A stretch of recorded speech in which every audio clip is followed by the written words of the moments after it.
Bon week-end à tous et merci d'être sur Nyota Télévision pour vous informer dans cette première édition de la soirée. Au sommaire, le conflit pygmée-bantou qui fait parler de lui à l'intérieur de la province du Katanga, précisément à Nyunzu. Le ministre provincial de l'Intérieur et Sécurité Juvenal Kitungo est descendu sur place pour évaluer les dégâts. On a noté 5 pygmées et 7 bantous qui ont été tués.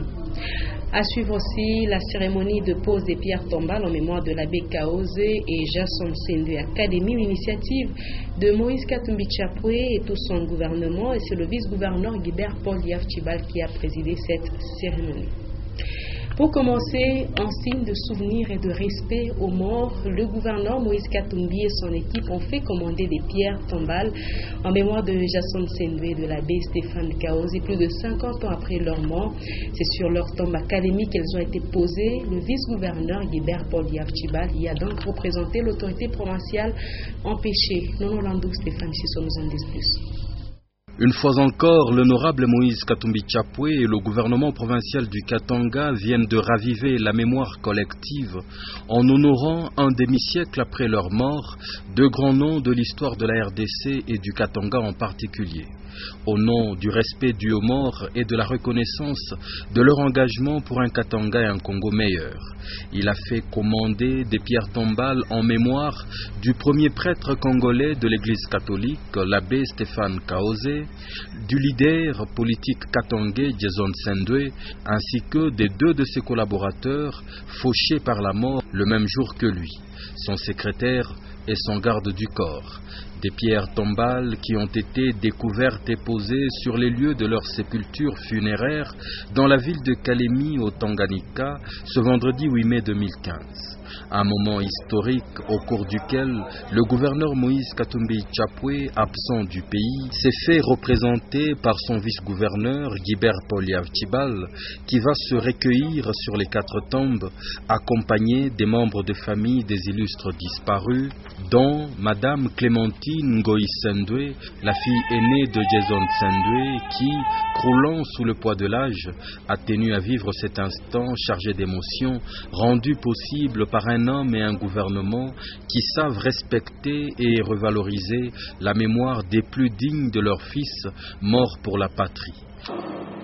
Mesdames et messieurs les membres des familles de la fête Stéphane Kaos et de Jason Sendwe, mesdames, mesdemoiselles, messieurs, chers compatriotes, nous voici réunis en ce jour d'une grande première dans la province de Katanga, à savoir la cérémonie officielle de commémoration sur les sépultures funéraires de certains de nos frères qui se sont sacrifiés pour cette province. Certes, il est permis de s'interroger sur le sens et la signification d'un geste aussi significatif à leur endroit. Dans l'histoire des peuples et des nations, il y a toujours eu des hommes et des femmes qui se distinguent par leur comportement et que la communauté érige en modèle. Ne dit-on pas qu'un peuple sans mémoire est un peuple sans âme? Le Katanga n'échappe pas à la règle et s'est déjà forgé une culture de culte à ces grands hommes. C'est fort de cette tradition que le gouvernement provincial a, dans un passé récent, érigé des monuments en mémoire de Moïse Kapinda Tchombe, premier bâtisseur de Katanga, et M. Laurent Désiré Kabila, le soldat du peuple. C'est ici l'occasion pour moi de réitérer le souhait du gouvernement provincial de Katanga de voir un jour le corps de Moïse Tchombe être rapatrié au pays où il repose en paix sur la terre de ses ancêtres. Dans ce même contexte, le gouvernement provincial, sous le leadership de l'honorable Moïse Katumbi Chapwe, a pris la résolution d'honorer aujourd'hui certains dirigeants d'édifices de la province sur le lieu de leur sépulture. Tout en saluant l'œuvre grandiose réalisée par l'illuminé, le clairvoyant gouverneur Moïse Katumbi Chapwe.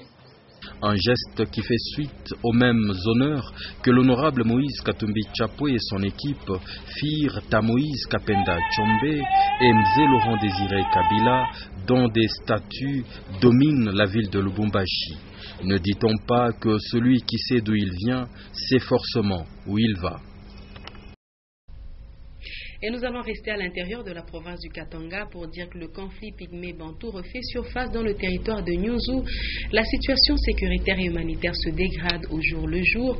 Les déplacés pygmée-bantou à Nyunzu Centre, par exemple, se chiffrent par centaines en provenance de différentes localités du territoire. Et le ministre provincial de l'Intérieur et Sécurité est descendu là-bas pour constater les dégâts et dresser le bilan humain et matériel.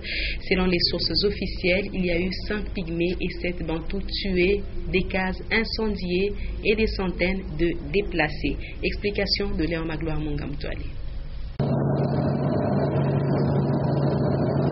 Le bilan du dernier rebondissement du conflit pygmée-bantou à Nyunzu et ses environs varie selon les sources. Lors de son récent séjour dans la contrée, Juvenal Kitungolgoman, en charge de l'intérieur et sécurité en province, a fait état de plusieurs centaines de cases incendiées dans différentes localités du territoire, 5 pygmées et 7 bantous tués, sans compter les blessés qui se chiffrent par plusieurs dizaines internés à l'hôpital général de référence de Nyunzu. Les déplacés, quant à eux, avoisinent, selon la société civile, quelques 5000 individus.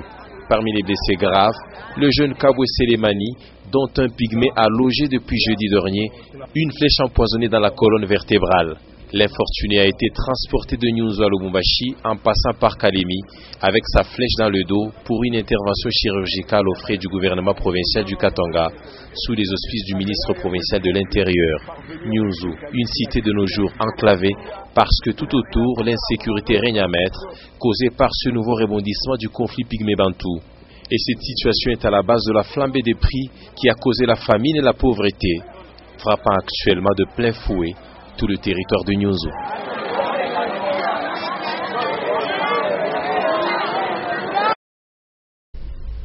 Et puis le ministre provincial de l'Intérieur et Sécurité a profité de cette mission à Nyunzu pour échanger avec d'une part une frange de la population bantou et de l'autre les pygmées. Juvenal Kitungwa a écouté les uns et les autres et des mesures ont été prises afin d'arrêter cette hémorragie, élément retrouvé dans nos prochaines éditions. On va rappeler qu'il y a eu adoption hier vendredi, 8 mai, du projet de loi en rapport avec l'adhésion de la RDC à la zone de libre-échange COMESA par la Chambre haute du Parlement congolais. Le ministre des Finances, Henri Moulang, a aussi répondu aux questions lui adressées par les sénateurs mercredi dernier, toujours à ce sujet. Un commentaire de Augustin Célestin Muganza. Devant les sénateurs, Patrick Moulang, ministre national des Finances, a présenté les avantages que tirerait la République démocratique du Congo en adhérant à la zone de libre-échange. L'adhésion au COMESA aura d'impact favorable sur l'économie du pays.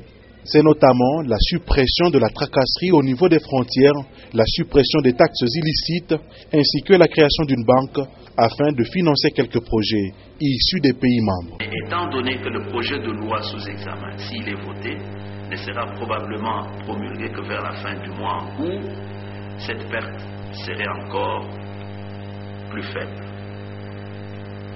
Quant à la situation des échanges commerciaux avec les autres États membres du COMESA, en se basant sur les statistiques récentes de la Banque centrale et de la Direction générale des douanes et accises, les échanges commerciaux entre la République démocratique du Congo et ses partenaires du COMESA ont progressé de 12,6% de 2013 à 2014, passant de 2467 millions de dollars à 2778 millions de dollars. Sous la direction du président du bureau, Léon Kengo Wadondo, la plénière a adopté le projet de loi sur l'adhésion de la République démocratique du Congo à la zone de libre-échange. Le texte a été renvoyé à la Commission économico-financière pour lecture approfondie. Sur un autre registre, l'entreprise de télécommunications Orange a procédé à la remise des cadeaux aux lauréats de la tombola Orange Bilengi Bonana. La manifestation s'est déroulée dans la nouvelle boutique Orange située au niveau du Carrefour. Le reportage de Maurice Mazel et Ben Kaembe. C'est au total 7 lauréats de la tombola Orange Bilengi Bonana qui ont été primés ce samedi 9 mai 2015. Cette cérémonie a été présidée par M. Jimmy Chapimba, directeur régional de Orange. M. Jimmy Chapimba a remis un chèque de 22 500 000 francs congolais à Mme Doline Maloba. La lauréate n'a pas manqué de mots pour remercier l'entreprise Orange. Merci. Puisque de toute ma vie, c'est la première fois que je reçois un montant pareil et c'est avec Orange. Alors je ne peux dire que merci.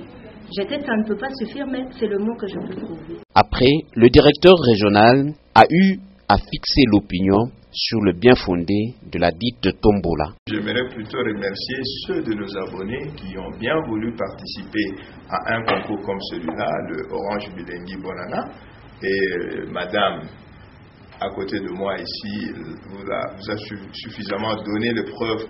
Donc je confirme de par ce fait qu'il y a eu complètement une transparence par rapport à ce jeu. En outre, l'entreprise de télécommunications Orange a également profité de cette occasion pour informer ses nombreux abonnés de plusieurs produits de qualité qui sont disponibles dans sa nouvelle boutique située au rond-point du Carrefour. Élément à suivre également en page magazine juste après ce journal. Au quartier Kalouboui, les herbes sauvages envahissent depuis un temps la rivière Lubumbashi, alors que cette partie de la ville est très fréquentée par un grand public. Jusque-là, aucune initiative d'assainir cet espace n'a été prise, ce qui ternit la beauté de la ville à cet endroit. Le constat de Augustin Célestin Muganza. La rivière Lubumbashi traverse une grande partie du quartier Kalouboui. L'image que présente ce coin de la ville de Lubumbashi est la présence des herbes sauvages tout au long de la rivière. À ce problème s'ajoute aussi la détérioration du pont qui relie l'avenue de la Libération aux routes du Golfe et Biaï.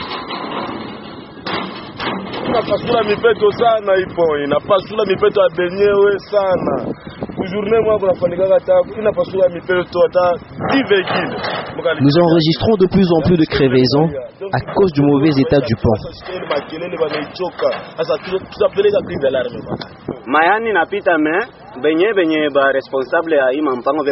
aux responsables des maisons ainsi qu'aux autorités de prendre en charge le curage de cette rivière. Hormis les crevaisons enregistrées régulièrement à cause des tôles détachées du pont, la population environnante vit au rythme des bruits des tôles à chaque passage des véhicules.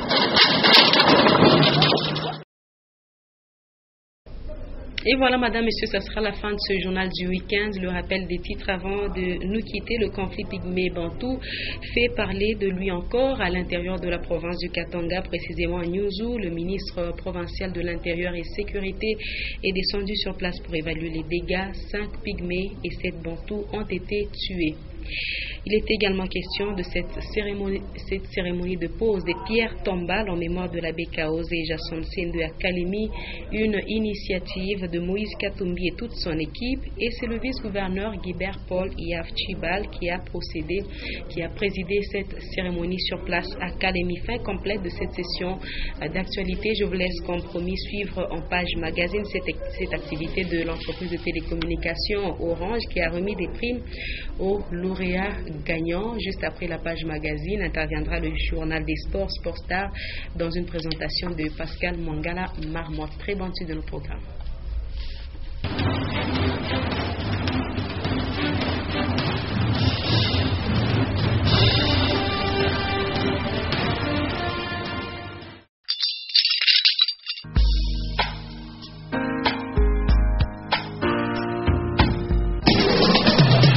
Programmation musicale, voice track, gestion publicitaire. Nyota FM. Et un support technique, c'est sur Nyota.